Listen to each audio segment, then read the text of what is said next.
Welcome back to another episode of Big Apple Breakdown. The draft has passed. The New York Giants might have killed it. Shedeur Sanders fell. The New York baseball teams keep up the hot streak, and we're another week through the NBA playoffs. Henry, how are you doing? Let's go. Doing good. How are you?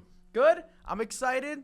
Let's get right into it. So, got to start with the hot topic. The NFL draft passed, and as we predicted with the third overall pick, the Giants took Abdul Carter. As we didn't always predict, they ended up taking their franchise quarterback, trading back into the first round from pick 34 to pick 25 and took Jaxon Dart. So I'll give my quick 2 cents on this. So Abdul Carter, stud, great player, very excited. He adds to the Giants front seven, which becomes a very scary front seven for the rest of the NFL. Sounds like they're going to keep Kayvon Thibodeau. And Jaxon Dart, who I didn't love at first in January back when I first talked about him, but admittedly, I didn't know the full details about him yet. Started to sound more realistic, become the Giants quarterback.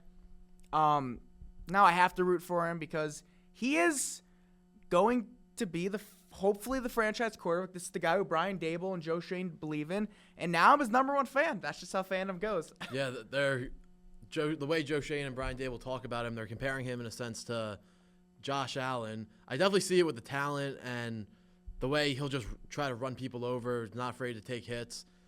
I like the pick a lot over Sanders or whatever else, whatever any of the other options are. And I also like that they weren't like, oh, we need a quarterback and picked him three overall. I like that they got an absolute stud in Abdul Carter, and then later on in the round they were able to trade back up and still get their quarterback. And they didn't give up too much. I don't know if you noticed later on in the draft, I forget what team did it, but a team traded their future first-round pick next year for a pick 30. The Giants only gave up pick 34 and 2 additional third-round picks. It might have been the Bills to get I don't think it was the Bills. I don't remember what team it was. I think it was pick 30. Okay. We got to look at the full draft to look. Might have been Arizona. Okay, I'm going to look this Could up. be wrong. But anyways, I like the Jaxon Dart pick. I think the Giants have something good going for them, and for the first time in a long time, I am genuinely excited for the Giants this year. I think it's going to be a fun year. Dart, we're not throwing him to be the starter right away. I feel like we're not throwing this kid out there where he's going to fail. We got a Russell Wilson, who I don't think he's going to start the full year because I'm not sitting here. This is not a year where I'm like, oh my God, the Giants going to make the playoffs. This is going to be a fun 6 to 7 win team where they're going to see a lot of growth, and ultimately, I think this is the first step to Brian Daboll and Joe Schoen's full vision, because the rebuild just got so delayed in 2022 because of a surprising good year they had. And now you're going to see the vision. And I believe this draft class really could have saved these guys' jobs. And unless they have such a bad year and Jaxon Dart looks horrible, I think these guys are here to stay. Yeah, and I also I feel like in my head I've kind of been comparing Jaxon Dart to Zach Wilson a little bit, just because they're both they went to the same high school. They're both Utah, I guess, pretty boys or whatever. But the difference, Zach Wilson didn't really play the type of competition that Jaxon Dart did, and it's nice for Jaxon Dart that even though he's going to New York, big spotlight, all that, he had that big spotlight in the SEC, and he's not just getting thrown to the fire. He's going to sit behind a veteran, maybe 2 veteran quarterbacks the whole entire year.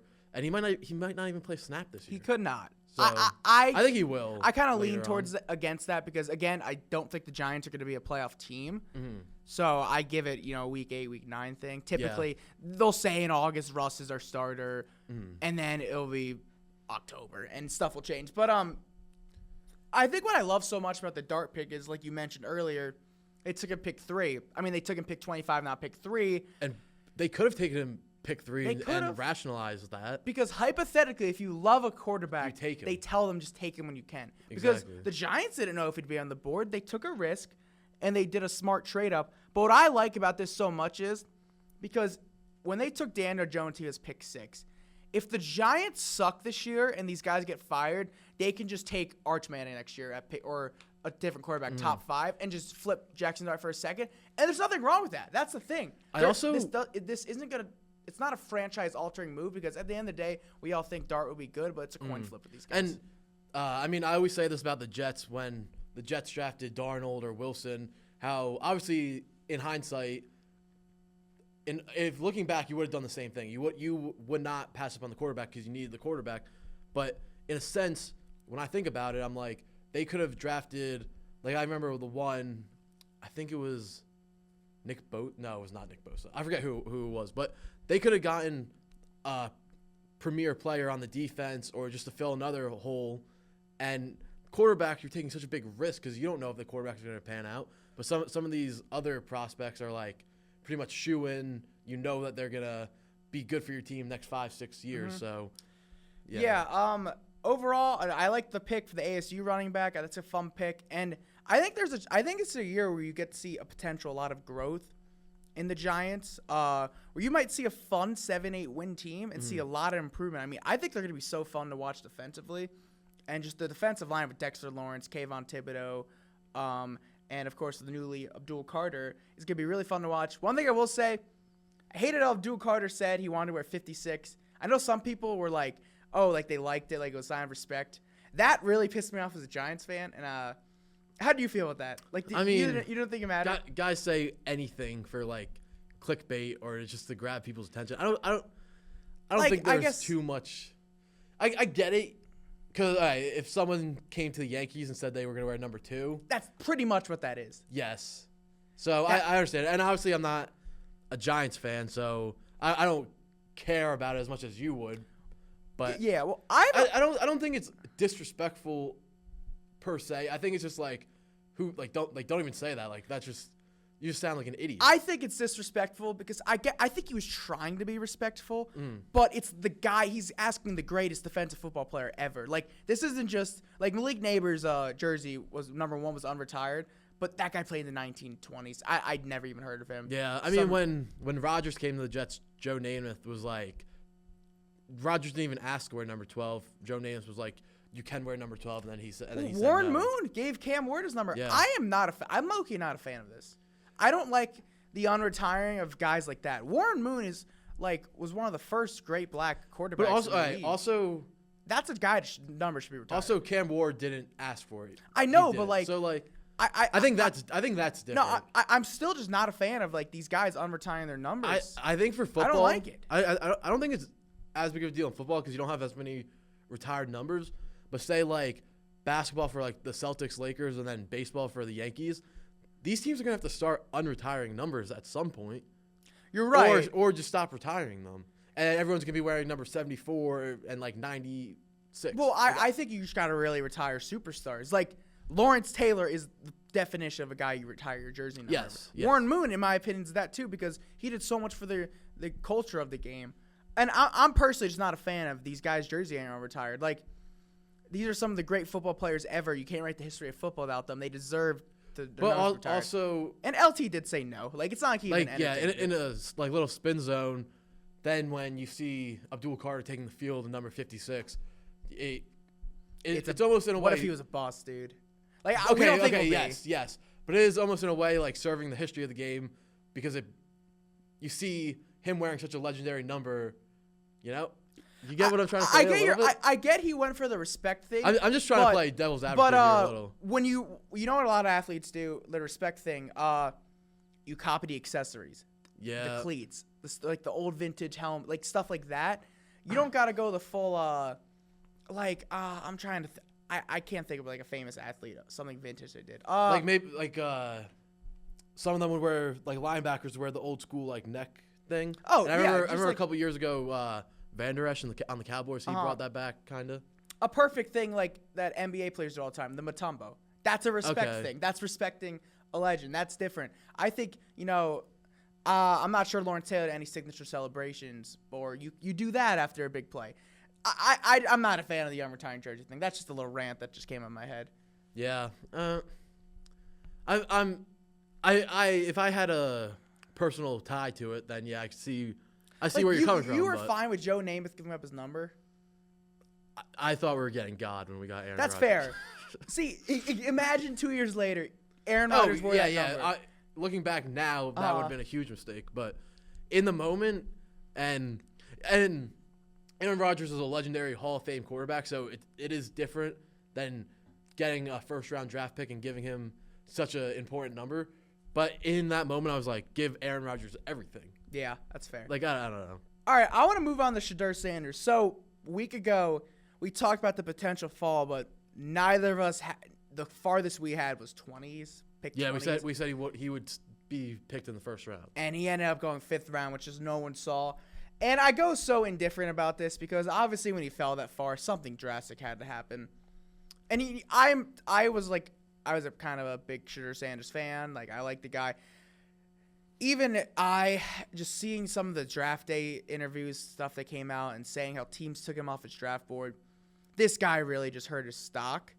Part of me feels a little bad for him, but I'm almost I'm like 50-50 on most of it was his fault. I think most of it was his fault. Also, taking from the perspective of a coach or GM, I feel like they could be thinking, if we draft this guy and he's not great, then in a sense there could be pressure from like Dion or something if he could come and coach a team and like that. For sure. Because Dion's not just some guy who coaches. Like, he's a successful coach in college football, and maybe he'd be. You're right. Going on a public campaign almost to get that coach fired, and that's just something that owners don't want to deal with. And if you're a coach or GM, you don't want that because that's your job. Yeah, it's your job. I think so much of it. What tells me a lot is up until about feels like a month ago, the New York Giants were the high team on Shedeur Sanders. There were rumors of them taking him at 3, and just recently, they just went so cold on him. They clearly wanted a quarterback. They traded up for it. And something must have went so wrong there that it spread to other executives where, like, the word just got bad. Because in December, January, I'm like, oh, Dable loves this guy. And it just came out that Dable just did not like him. And did also not want him at all. And I think that says a lot. Yeah, it also came out that I guess Dable had a play in the playbook or something that he forgot, and then Dable criticized him or kind of like went in on him for forgetting. And I didn't see this. Okay. Oh, I saw this somewhere. Yeah, keep going. And that he didn't take it well. I think it was Peter Schrager. That's bad. ESPN. Yeah. This is where I don't feel bad for him because he does it to himself. But I've said this for a while, and I think it's fully true now. I really think he got hurt by his dad because he clearly had the talent to play college football and excel at it in some ways. And if his dad, even if he was Deion Sanders' son, if his dad wasn't the coach, if he went to a Power 5 program instead of following his dad, really helping his dad's program, I just wonder how his career would look right now.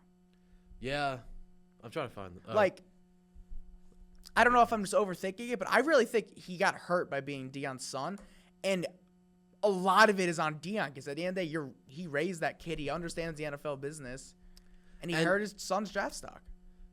And, yeah, and it's because of what they do in the media. Like, if they kept quiet. Also, we'll probably end up talking about the prank phone call that – it wasn't just him. But that was the most of course publicized one. But even during that phone call when he thought it was the Saints GM, he kept saying his catchphrase like "Let's be legendary, let's be legendary." And to me, what that looks like is he's just doing that for the video that he's taking. So when he gets drafted, he can make his promo thing for whatever he's trying to sell or whatever for his brand. He can put that clip in there of him saying, "Yeah, let's be legendary." You know what I mean? Like, yeah, I'm like, the more I read in this guy, I'm starting to see a lot of the negatives, and I understand why he fell. 5th round to me is a little excessive, and you just saw a stance from the NFL saying we're not gonna, like, this guy's not taking over our team, and he's on the Browns now. And look, most 5th round picks never really start. He's not gonna be looked at as a 5th round pick. He's like. I'm sure the odds because the talent is hot better than a 5th round. And pick, I guess for how much he fell, I guess he's in a good spot because he has a chance to start this year. Maybe not week 1, but you trust Joe Flacco, Kenny Pickett, Dylan Gabriel, who that part confuses me. Why? Do you think it was an ownership thing? That they were like, we got to draft this guy? Yes, Sanders. Probably. Because if you're going to you don't draft. It's a little weird. We see sometimes where a team will draft a quarterback in the first round and then take one in the 5th, 6th round. But you never. I don't think I've ever seen a team take a quarterback in like the 3rd, 4th, 5th round. I think you're right. Whenever they did that. The Shedeur Sanders thing. So it was Todd McShay that reported it. He had a bad meeting with the Giants. He allegedly was unprepared for an install with Giants head coach Brian Daboll, and when he was called out on it, he got into it with Brian Daboll. Wow, I actually did not see that. Okay. So that how do you fall for? How is he not? It's almost like he was so unprepared. But that's a perfect Dion example. Not like have him. That's a perfect example of you show up unprepared or whatever, and that's a real test of how you act when you're unprepared. Whether you're gonna let it blow up in your face and become a crybaby about it, or if you're gonna toughen up and be a man and like take it on the chin and then like. How do you say that to the head coach you want to be drafted by in an interview? That's insane to me. Like, how do you? He got called out on interesting. He didn't like that he got called out on it, and Daboll didn't appreciate him not liking it. Must have been an awkward rest of the meeting. So like, and that just goes with anything in life. If you show up unprepared and someone, I don't know, choose you out like for a job or something, someone choose you out for not being prepared.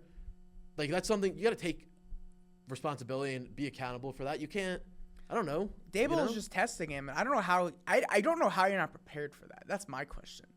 Like, literally last year, he did all those, the Giants had Caleb Williams, Jaden Daniels, Drake May, and on the Hard Knock show. Yeah. He did all that with those guys. And it's just part of the process, I feel like. And you could be cocky in a good, like, Malik Neighbors is a cocky player, but it's a good way. He's also a wide receiver, so again, it's different. Yeah. But, like, it's not arrogant that he never came And off even, as. like you just mentioned, those meetings on Hard Knocks, like Jaden Daniels. Yes, I forget to what throw the touchdown. Yeah, yeah. Exactly. Brian Daboll's he like, loved it. Yeah, he was like, what do you think I want you to do on this play? And Jaden Daniels said throw a touchdown. He's like, oh, I like this. Yeah.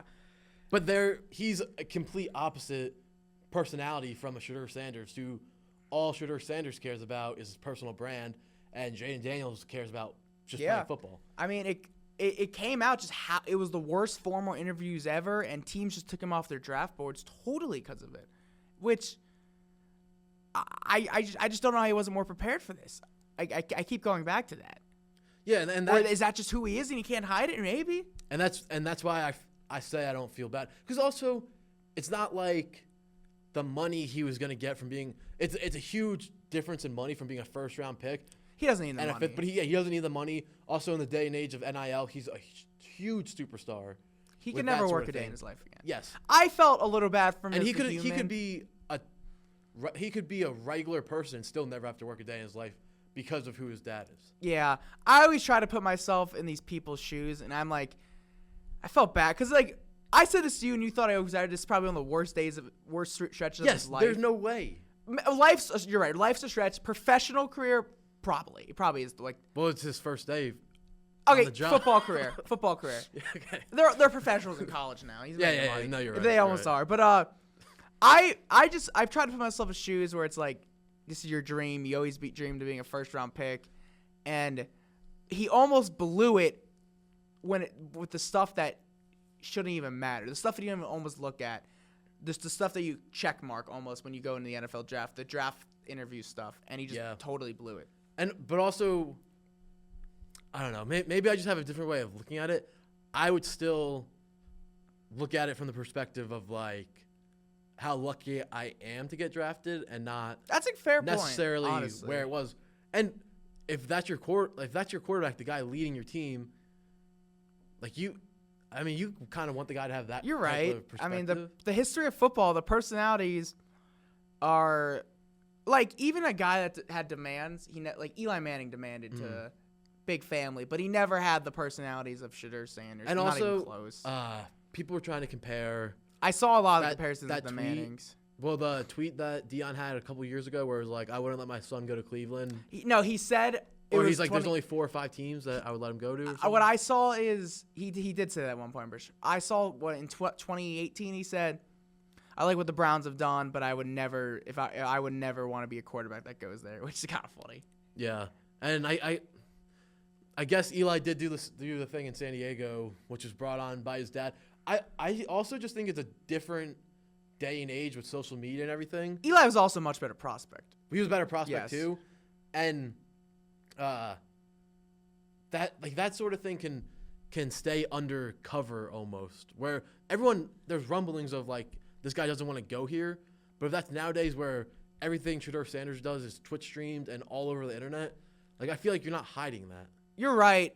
Because that's true. I feel like the bad word wouldn't have gone out as fast as it did. And also, it goes if it's back 20 years ago. Yeah. That's a good point. It also goes back to my point that I was saying before is Shedeur Sanders is about his brand and not about football, whereas the Mannings, All especially about back football, then, yeah. are all about football. Yeah, for sure. So, All right. yeah. Should we get into a voicemail? But Yeah, let's do it. I think I might have been wrong by Shedeur Sanders. We got a little bit into it a little bit off camera about Yeah, it. we definitely But I'm starting to think I was wrong. I'm like the more I look into it, I'm starting to see the more he brought on. I don't even like. I just feel like You're he's not gonna be rooting against the guy. I okay. You get know? it. Yeah. I mean, you're right. Like he'll be fine life wise, but we'll see. We'll see how his career plays out. Yeah. This is Coralcina. So my friend Julie Rondon and I were talking last week. She called in. She was upset, and you know what? I think I'm upset too. Well, my son John has won the world heavyweight title at WrestleMania for like the 17th time. Why don't you consider him the best of all time? I mean, John his Cena. catchphrase might be "You can't see him," but you should see This has him. to be AI. You think that's a No, real wait. woman? I think it is. Wait, what did she say?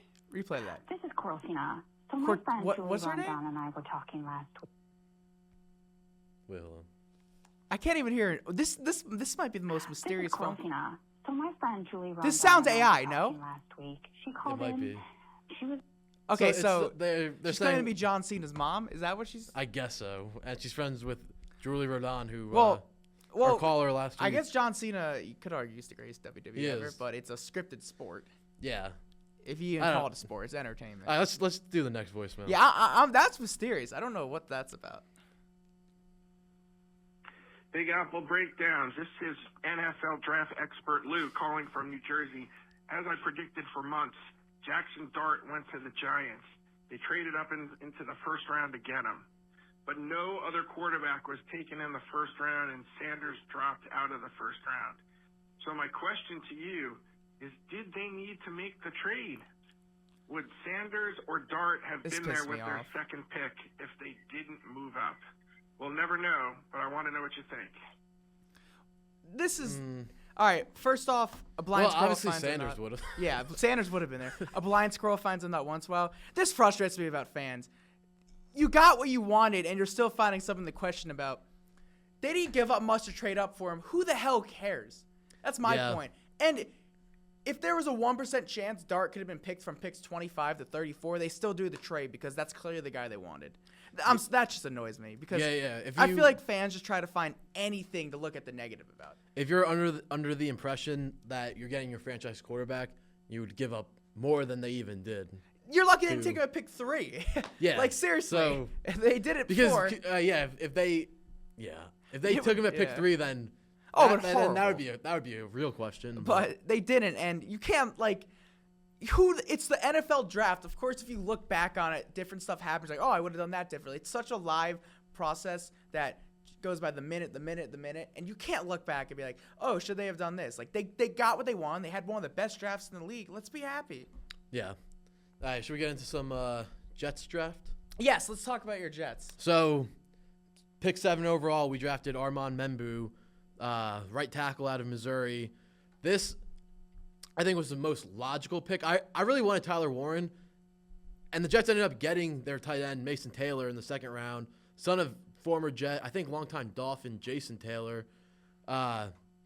And Mason Taylor's probably like the third best tight end in this draft. But going back to Membou, they completed their line, and their line, if they all stay healthy, has like top 10 potential. You know, you got Olu, Fashanu, and Membou as your 2 tackles, and then John Simpson and Elijah Vera Tucker. Elijah Vera Tucker's he's been great when he plays, but injury-riddled player.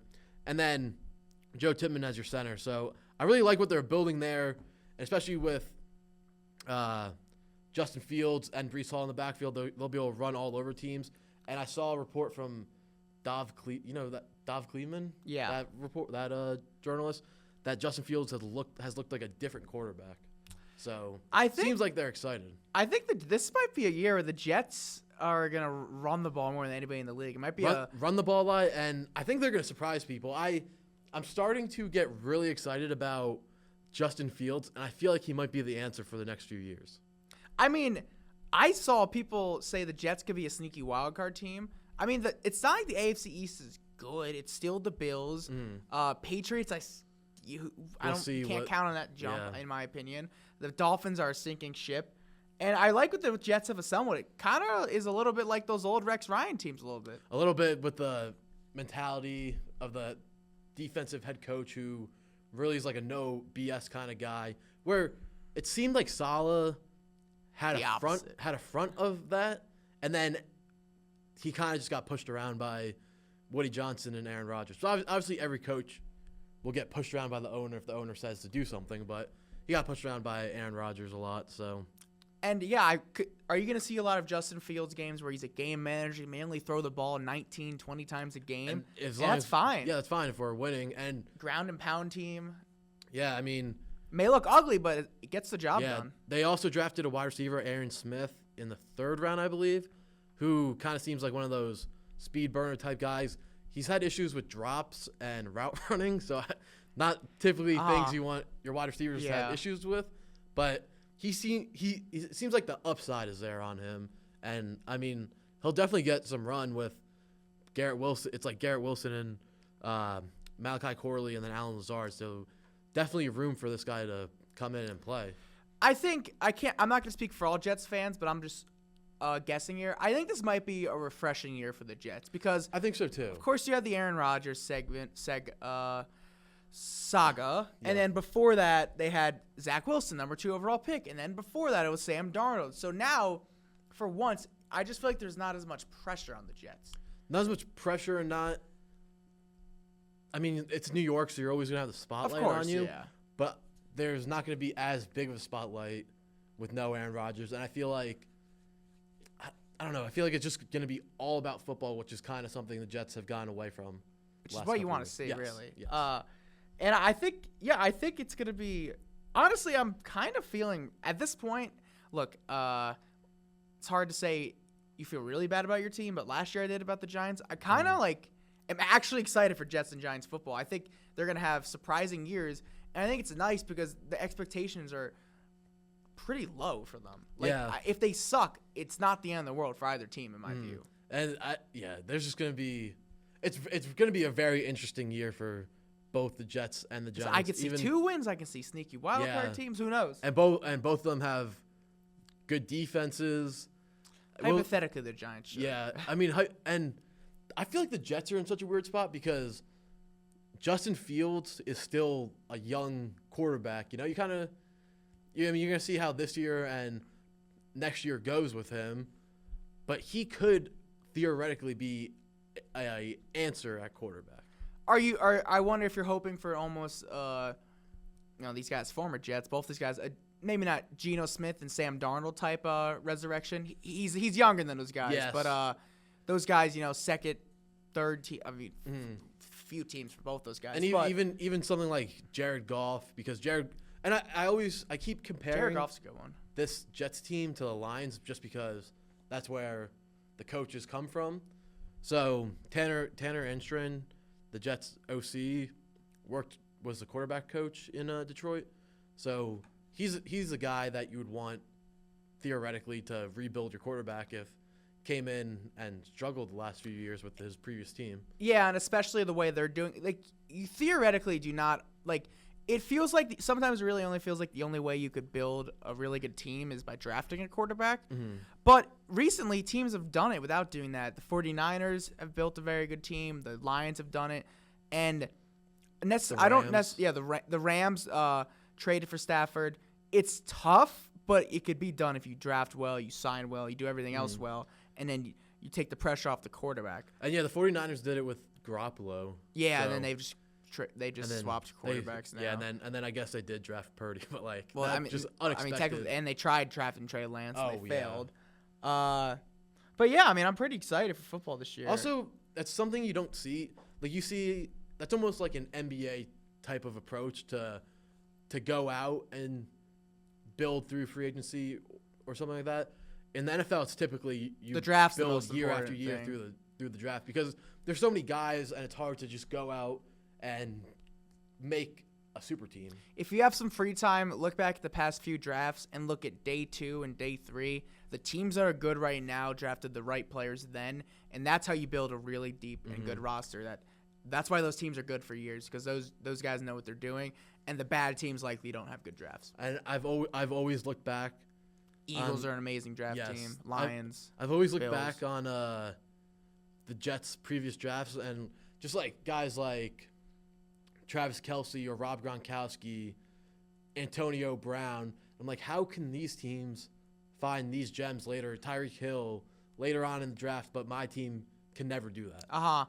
And you only could have so many busts in the first round. You know, I mean, Wes Welker, Julian Edelman, like guys like that. you can find starters in the 5th round. Seriously, Yeah. it's crazy. That's what I like about football, just because there's so many positions where it's day 3 of the NFL draft, and these guys could be a playoff winner difference. I mean, Isaiah Pacheco was a 7th round pick, and he became the Chiefs starting running back for a Super Bowl back-to-back team, I believe. Yeah, it's insane. Yeah. Want to get another voicemail before we talk some NBA playoffs? Hi, this is Chris from Rochester. I don't know if you saw the Met game on Friday night with that botched triple play where the ball bounced and went in the first baseman's glove and the umpire called it out, and then they got a triple play. You could clearly see Vientos is watching the ball, sees it bounce, continues to second base. How can Major League Baseball not have that play reviewed? The fact that you can't review that is the worst possible thing for baseball. What would they do if that happened in the World Series or a major playoff game? This review system for baseball has been working, but they need to change that call. It's pathetic. Let's go Mets. I saw that play, and that is crazy how, like, a triple play happened and it shouldn't have happened. I have not been a fan of the replay this year. Another one, just since it's on my mind, Aaron Judge should have had a home run, and it just was somehow not a home run. And it's something that's not reviewable. And it was not reviewable, and I believe that's the same thing happened in this game, because if it was reviewed, it would have been overturned. And you're right, because that stuff should be reviewed. And you're right. Like, what if that did happen in the playoffs? And I get it. So honestly, I kind of am anti-replay sometimes, where part of sports is human nature messing up at the referees. But something that bad is really frustrating. And I don't like the reviewing the little stuff, but something that bad you got to review it. And I agree. Like, that can't happen. Yeah, I like him how baseball, they don't review every little thing. I hate in the NBA. Yeah, I'm going to go on a rant about it after this. Yeah. I hate in the NBA how they review every little thing. And that's what kind of makes it unwatchable. In the MLB, it almost seems like they have to review more, but not to the point where they have the ABS system in for balls and strikes. But that's going to come. I don't want to see that. I don't want to see that either. But it's kind of inevitable. Like, it is. I feel like it's going to definitely happen, gonna come. unfortunately. And I mean, correct me if I'm wrong. I believe in the MLB, you have like a challenge or two, and then the 7th inning and beyond, then you can just ask them to review. Yeah, I mean, everything's reviewable now. I think that's how it works in the MLB. And look, the replay, it bothers me. I'm going to transition this to the NBA, where they're reviewing everything in the 4th quarter, and especially a sport like basketball.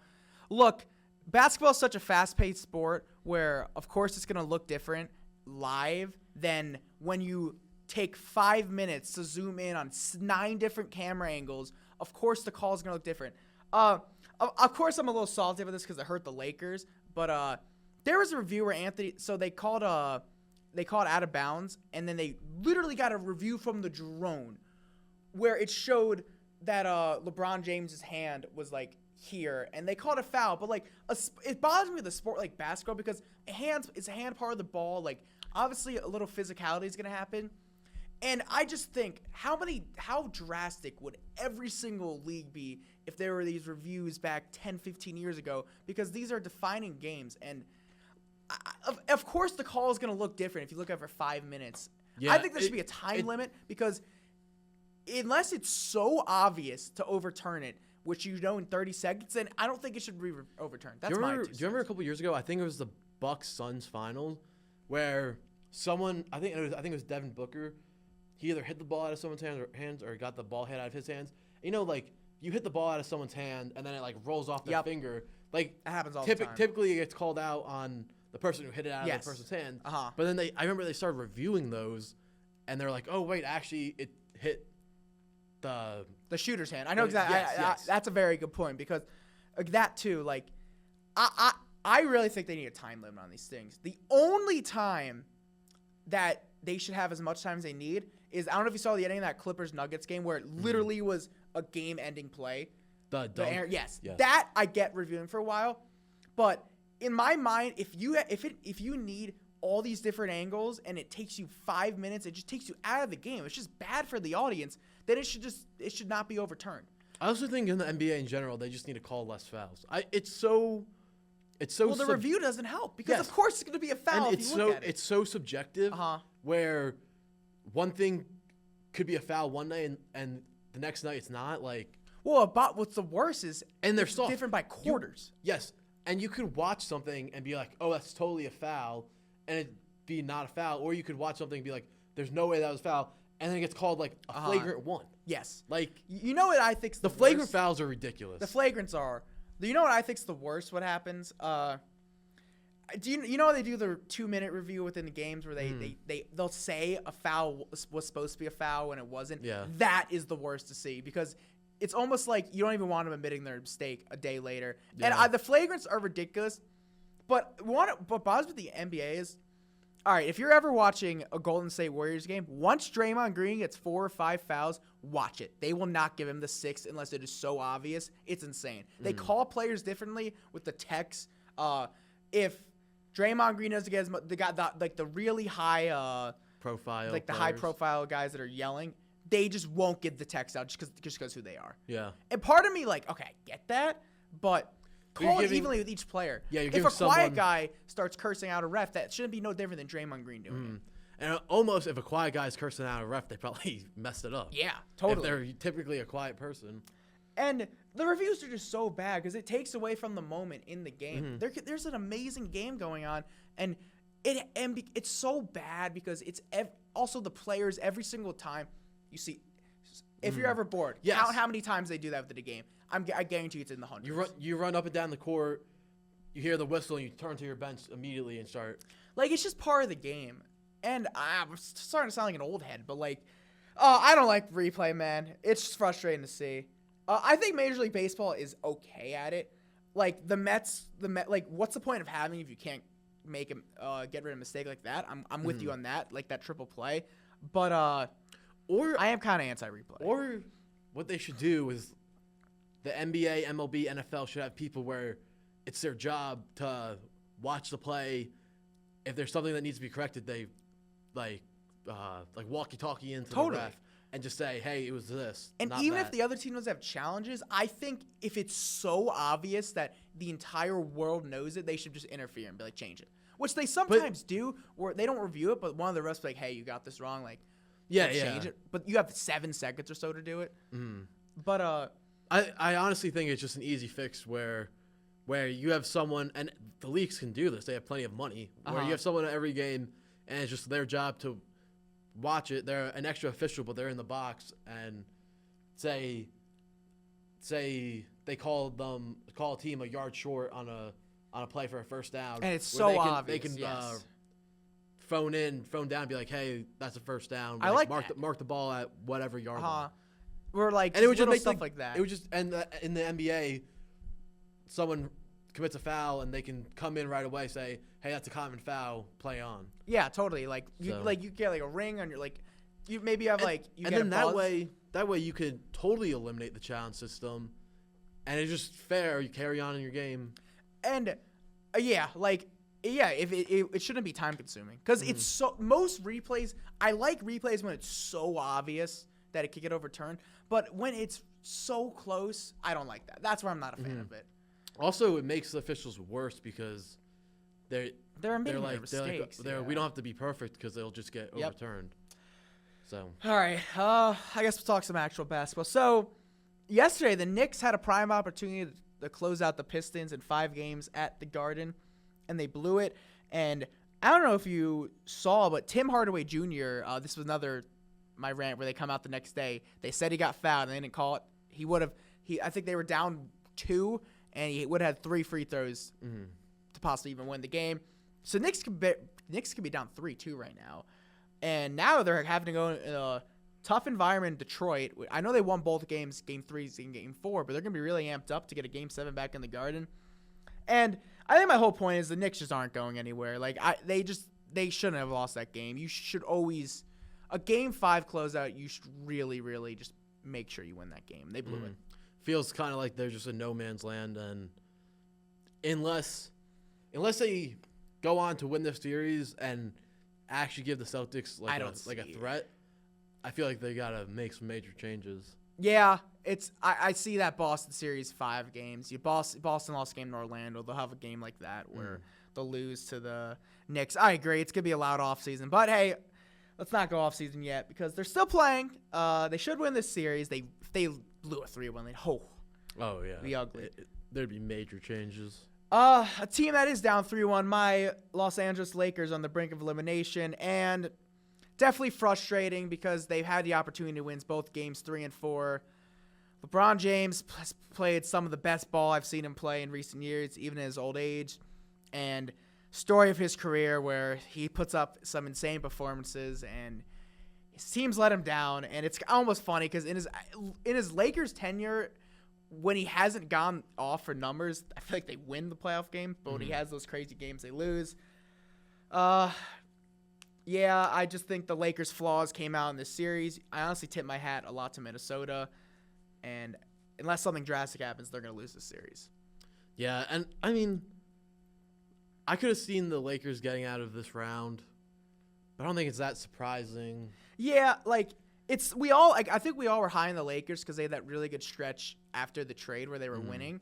But Jackson Hayes is not a playoff player, and they literally played. I don't know if you saw this. They played their starting lineup because they put Dorian Finney-Smith in instead of Hayes the entire second half. That's never happened before.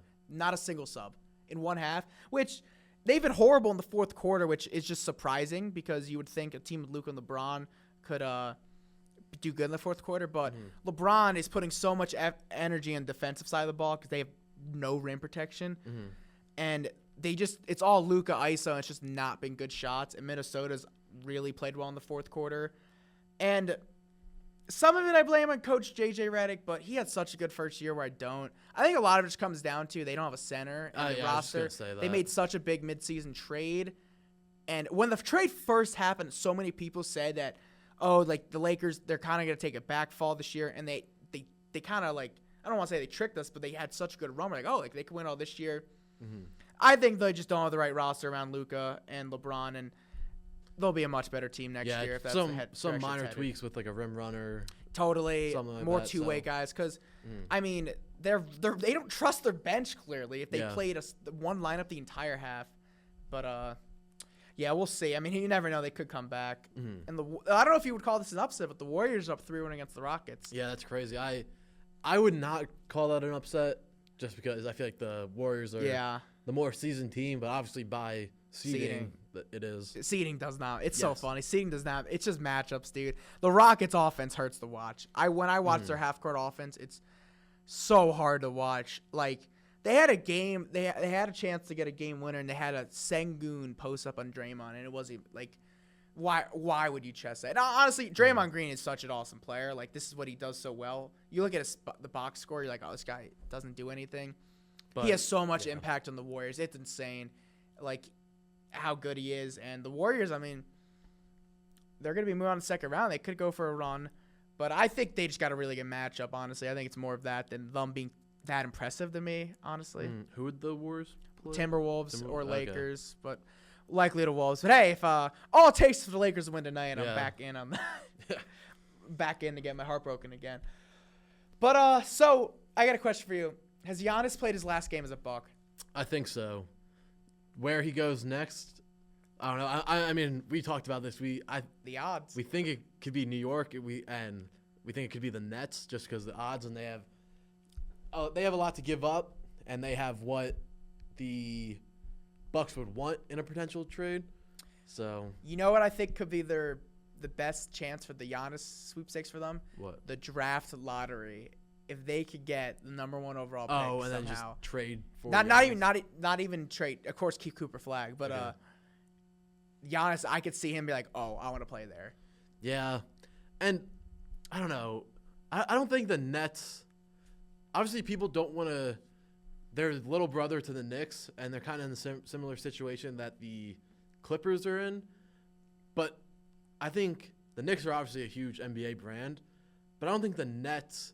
They're not what the Lakers. The Knicks are not what the Lakers are. Mm-hmm. So I don't think there's as much of like that bad stigma of going to play for the Nets as there is going to play for the Clippers. Yeah, I agree, and I mean, you saw stars try it. They clearly were appealing for the Durant, Irving, and Harden to choose them.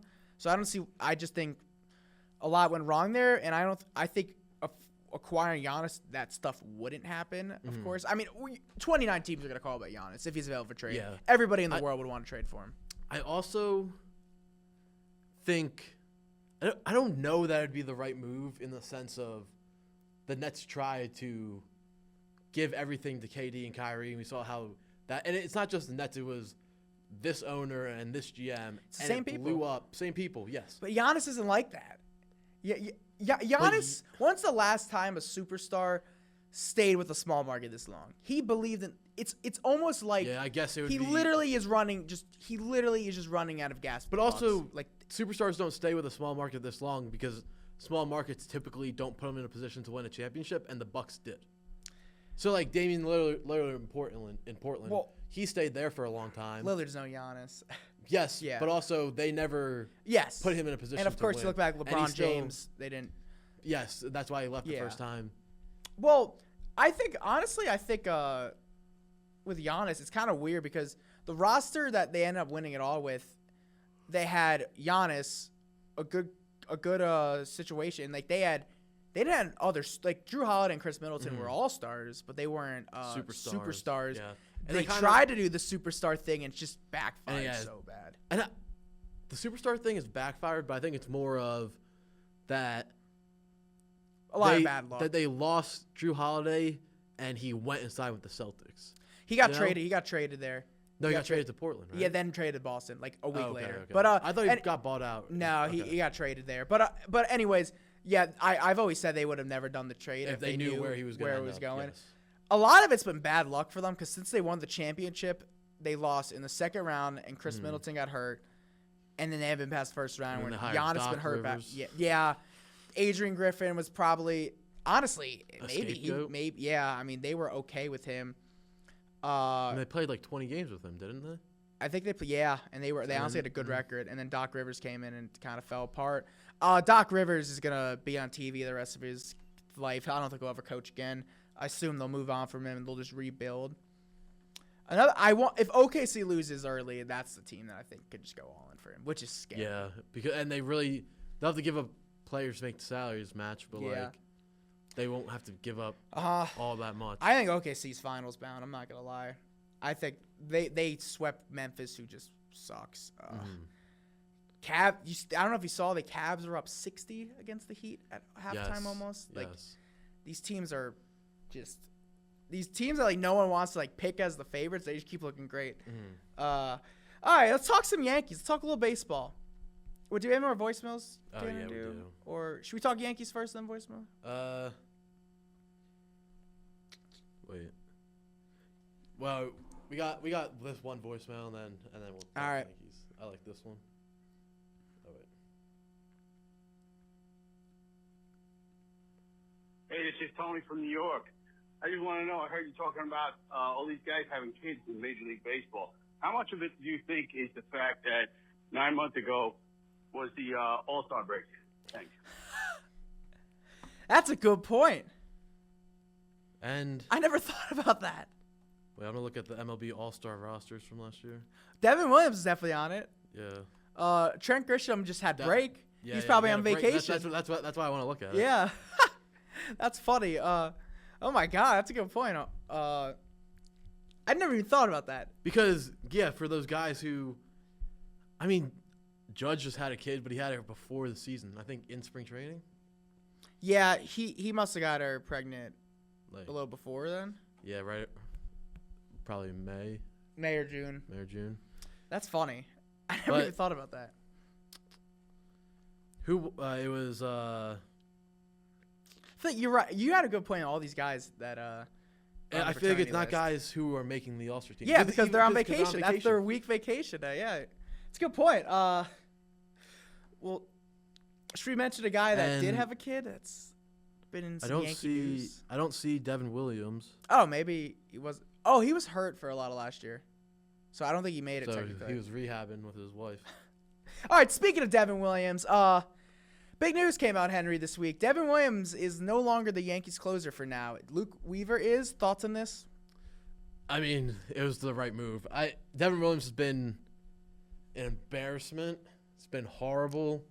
And for someone to come in and be the reason that the beard rule pretty much got changed, and then to go out and just lay egg after egg like that, he should have to shave his beard right now. I like it. Yeah, are you surprised Aaron Boone did it as early? Because Clay Yes. Holmes, I'm a little surprised too. I'm happy about But it. also, you're not tied to Devin Williams beyond this year, so it's not like you sign him to this long-term deal and you're like, we gotta just like let this work out and let it work itself out.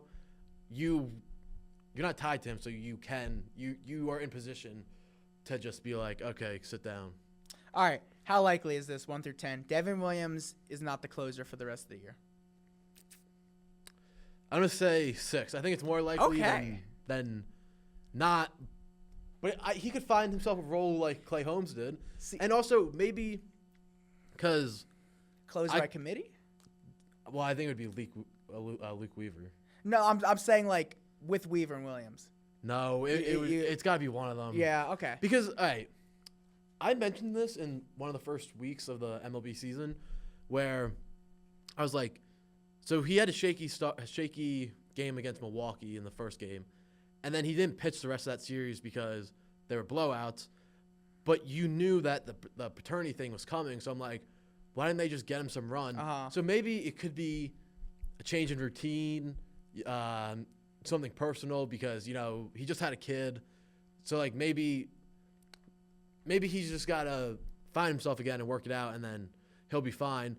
But I do like – it seems like they're going to put him in a lot, like, lower leverage situations and almost just, like, for him to try to find himself again. So – yeah, I'm honestly 50-50 if it's a mechanic thing or this guy just can't handle New York, which would suck because I think what made this Yankees team a lot of really exciting is their bullpen. And I like that Boone did this early because, look, I don't think he wants to give away games, and the Yankees have given away two games just straight up blue. And they're 18-12 right now. It could be 20-10 right now. First place in the American League. Especially that Rays game, like that, you just cannot Blue have Jays that. game wasn't even close. It was 4 batters and just like that. And I'm really hope it's a minor mechanic thing, but I'm a little nervous that it's something big, which would just suck. It's a mental thing, playing in New York, because it happens. I think it's so interesting how the Yankees can get these lesser-known relievers or these relievers that aren't performing well, and they can turn them into superstars. But then Clay Holmes, Luke Weaver, they created the slide step thing, or he reinvented himself with that in a sense. But then you get a guy like Devin Williams who was supposed to be the superstar reliever, and he comes out and he's just horrible. I also, for a 1-year rental, and if this guy really does suck, it's not the end of the world. It's not the end of the world, but it has me thinking, like, what if Caleb Durbin, like that prospect that we traded that would for him, suck if then, he like, ended up being a good player. Ended up being good. I actually was at his MLB debut a couple weeks ago. But would he even had a role in this team though? Like I'm trying Caleb to Durbin, think. Third. Yeah, third you're right. base. I always leave him a second baseman because when the Yankees were talking about this guy, they were talking about him at second base. But I guess and even he could have played third. second, kept Jazz at third. But Yeah, I don't know what he's been doing with the Brewers. I haven't kept up. I'm not sure his exact numbers. He is. I don't know. I don't think he would have been in the Yankees this year. He hasn't played all that much. But Yeah, he came up. It was like Easter weekend that he came up. He's hitting 257. I don't really know if he would have been a player in this team, to be honest with you. But like, If he turns out to be a good player, that'd be frustrating for sure. but he would be a player on this team right now. You really? I don't think. I don't think he'd be playing over Cabrera. You would? I don't know if he would be playing over Cabrera, but he could be on this team over Pablo Reyes. Pablo Reyes is a utility guy. He Yeah. plays outfield. This, You're but right. Who knows? Cabrera could be the utility guy, and this guy could be. This is all hypothetical. third This is an alternate universe where we don't live in. I know. Like, I it's know. All hypothetical. That's all right. true.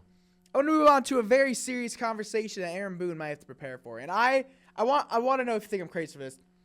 I think Ben Rice is playing so well that Boone's gonna have to have a talk with these guys, Paul Goldschmidt and Giancarlo Stanton, when he comes back. That hey, you guys may only play 4 to 5 times a week because this kid just can't stop hitting, and we're gonna play him every day, and that means twice a week he'll play first instead of you, and twice a week he'll DH instead of you. How crazy? I mean, is that? obviously it depends on the matchup, because theoretically, if you're going up, I keep saying theoretically, if you're going up against a lefty, I guess you'd want Giancarlo to be your DH, even though Rice hits lefties well. But- it's not, the only reason it's crazy is because how much money you're paying Stan.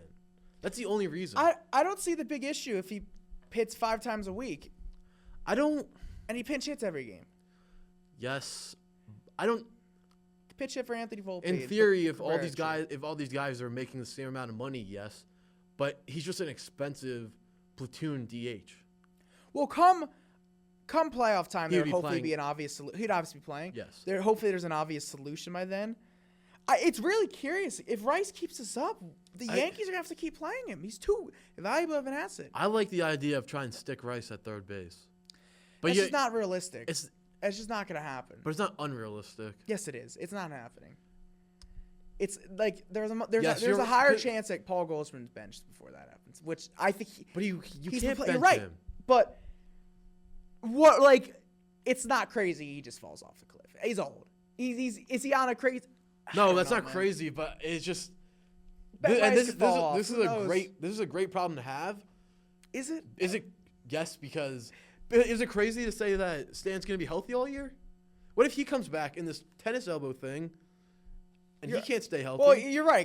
You can't rely on Giancarlo Stanton. Or to what be if he healthy comes all year. back and he also takes time to tune up. Yes. Every time he comes back, I feel like he's never himself. Also, what if he comes back and he just isn't the same player? Yeah, then that's He's the older. solution. If he's 2023 Stanton again. But no matter what, you have like any one fan, media member, whatever, you have the idea in the back of your head that it doesn't really matter how Stan's performing now in the season because he's gonna turn it on when in the playoffs. come. So Which, yeah, but if he's 2023 and he's a negative WAR, then there's your answer. He's a bench player, and I know that sounds crazy to say after what we just saw in the postseason, which I don't think that's very likely. Stanton's a monster, of course, when he's hot, but it could happen. Like, you're right, he could never come back the same with that tennis elbow. I don't know Yeah. how he's rehabbing. We're still about a month and a half away from him playing anytime soon, I think. So we'll see. it is a good problem to have, though. I guess. The only part of this that is bad is it would be really great if one of these guys could play shortstop or second base. Or Yeah, third because we have base. Volpe and Jazz playing every day, and these guys just and look Jazz lost got hurt. And up Jazz late. got hurt. Yeah, I wonder who's So, gonna. It seems like Trent Grisham's hitting well. We don't have a spot for him. Yes, It's annoying. It's a 'cause little annoying. I'm not gonna lie. we have a premium of Bellinger kind of sucks right now. yeah. I mean, he looked better yesterday. Yeah. he's looked good in the outfield. Yeah. His bat's been slow. That I think you got to give him just a little bit more time. He's not getting benched. Or anything. Yeah. But I don't know. We'll see. I wish that our guys that were hot were at positions or versatile enough where you could plug them somewhere else. You know. Yeah, I wish. It's just a world we don't live in right now. I know. All right, let's talk about the New York Mets, who are the best team in baseball right now. They have a record of 21-9. It is their best 30-game start since 2006. Their team ERA is 2.29. The next closest is 3.03. They have the most pitching strikeouts, the fewest home runs allowed, and the best run differential. This team looks awesome. They look incredible, and a lot of it is their pitching, which again they find these gems, and they're putting small market in the big market. Yeah. Unfortunately, AJ Minter, I saw the reliever they signed from the Braves is likely going to need season-ending surgery, which is devastating. But I'm starting to think I might have underestimated this Mets team. And they're winning in ways I just didn't expect to see. All we talked about was their starting pitching, and they've been by far the best pitching team in baseball. Is it fluky? Yeah, there's no way they keep this up. They've played the Marlins on 2 separate occasions. They beat the Phillies pretty well. Yeah. You're right. They have a lighter schedule. Twins, Washington. So maybe. Obviously, I don't expect them to keep up this pace, but they've been incredible. Yeah, and that Yankees series could be interesting. Oh my gosh, dude, it's gonna be a crazy environment. Soto still hasn't turned it on. Which I think all Mets fans are waiting for because the team's playing so well. It's not like it's not like, oh my god, like this guy's shitting the bed, but he's got to turn up eventually. What if Soto keeps up this lackadaisical start? The rest of the year? No, and then Yankee series comes around and he just hits four home runs in 3 days or something like that. Well, it'd be a rough series for the Yankee fans then if they don't look good against the Mets. Yankees got a tough May coming up. I don't know if you saw the schedule. It's gonna be tough, but yeah, the Mets look really good. They're starting pitching where everyone's just waiting for it to fall off, but it's not, and it's been unbelievable. I really can't believe how good pitching wise they've been. I know, yeah. And just like their lineup. Alonso's had a great year. Lindor's starting to pit well. I feel like they got to start having the conversations of extending Alonso. He's hitting the free agent market. Oh yeah, he's gonna cash in. He's gonna get a lot more money than they could have gotten for him. But he might just be able to get that money from the Mets. But yeah, why not? If you're Steve Cohen, I feel like he wants to stay with the Mets. I don't think he wants to go anywhere else. If you're Steve Cohen, just walk up to his house or call him in your office, and be like, "Here, 6 years, $150. Sign." I feel like it's the deal. That is literally off the top of my head. I just said that. Yeah, 6 years. 6 years. I feel like might be a little long. You think? I don't know. I don't know, man. He's not that old. Yeah. What is he? He's got to be a little younger than Judge. A little younger than Judge. I think he is. I don't think that's crazy. Why not offer him right now? Yeah, why not? And he's a Boris guy, so that's just not going to go that way. And I'm happy for he's Pete. 30, so 6 years isn't crazy. Let's see. Any last thoughts before we wrap up? No, I think we've pretty much hit everything. Yeah. Thank you guys for watching. We have one more episode in the studio next week, so be sure to check that one out, as well as this one, of course. Well, you already watched this. Thank you guys, and we'll look forward to seeing you next. Yes, sir. See you next week.